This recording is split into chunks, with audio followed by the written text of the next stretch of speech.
It begins quietly, with the faint sound of a baby crying in a small apartment somewhere in the Midwest.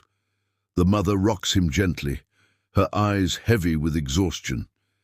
She stares out the window at the grey morning light filtering through the blinds, wondering how she will make rent this month, how she will feed her family, how she will keep her children safe while she works 3 jobs just to scrape by. Life in America is supposed to be the land of opportunity, a place where hard work pays off. But for millions, each day feels like walking uphill in quicksand.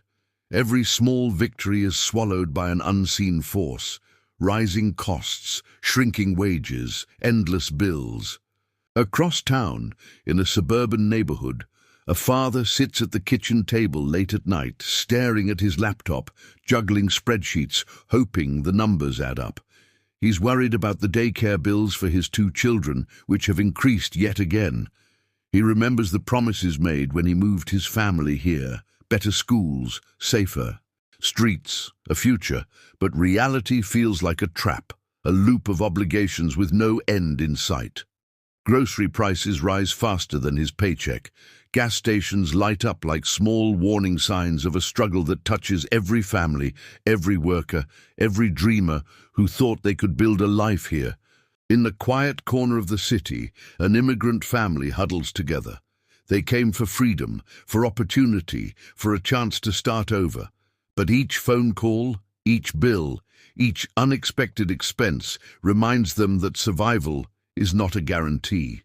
Their children play on the floor with second-hand toys, their laughter a fragile shield against the weight pressing down. On them, the parents trade glances filled with worry, the kind that says, "We're doing everything we can, but is it enough?"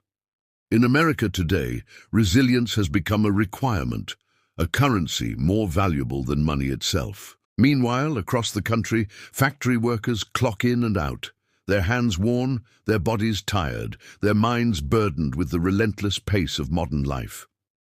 Automation replaces colleagues, healthcare costs climb. Even after long hours, their pockets remain emptier than before. They come home to small apartments, to the hum of fluorescent lights, to meals that are quick, necessary, and never indulgent. Life is about survival. No grand gestures, no celebrated victories, just endurance. But endurance is heavy, and the weight is visible in every crease on a weathered face, every tired smile at the dinner table, every silent hope whispered before sleep. In downtown streets, we see young adults walking past shuttered shops, past for sale signs, past neighborhoods struggling to hold on. Their dreams are not gone, but they are deferred, delayed by mounting debt, lack of affordable housing, and a labor market that feels like it's designed to exhaust them rather than elevate them. Even the bright lights of the city feel dim when the cost of living grows faster than the human spirit can adapt. Each glance at a cell phone screen, each notification about a payment due, is a reminder that the American dream has become a ledger, a balance sheet of hopes and losses. We return to the mother in the small apartment. She has found a second-hand car to drive her kids to daycare.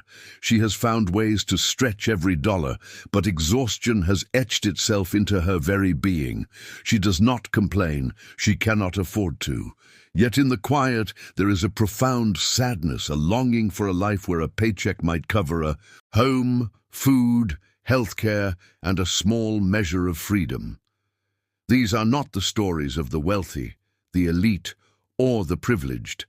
They are the stories of the working class, the immigrants, the people whose labor fuels the nation, but whose rewards remain painfully out of reach. Even in schools, we see the ripple effect.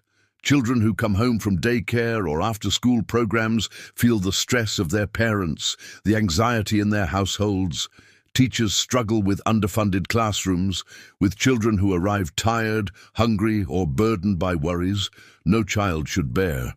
In these moments, life in America becomes a cycle, a series of challenges passed from one generation to the next, a quiet pressure that shapes dreams and limits possibilities. And yet, despite the struggle, there is endurance, there is hope. Neighbors help neighbors. Communities rise, even if only in small ways, to remind each other that they are not alone. People work multiple jobs, not for luxury but for survival, for love, for their children. They laugh when they can, hug when it matters, and dream quietly, stubbornly, of a life that feels fair, if not easy. Life in America is getting harder every day, but its people, ordinary, overlooked, resilient, continue. Their story is not told in headlines, but in the quiet moments. A mother wiping her child's tears, a father fixing a broken stove at midnight, neighbors sharing food in times of scarcity. It is the uncelebrated, persistent human story of endurance, of struggle, of survival. And if there is any lesson, any hope, it is this, that even in hardship humanity endures.